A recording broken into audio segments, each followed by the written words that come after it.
case briefs, and so much more. LSData's got what you're looking for.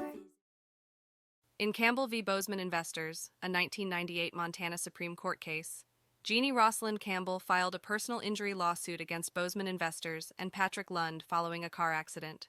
Her former attorneys, Hartelius and Morgan, claimed entitlement to attorney fees, reimbursement for expenses and costs after being discharged by Campbell. The district court awarded judgment in favor of Hartelius and Morgan, which was later affirmed by the appeals court. The Montana Supreme Court upheld the lower court's decision, ruling that the attorneys were entitled to a fair amount of payment for their services rendered until their discharge. However, the court also found that Hartelius and Morgan's failure to provide Campbell with her file during negotiations was a violation of Rule 1.16d of the Montana Rules of Professional Conduct.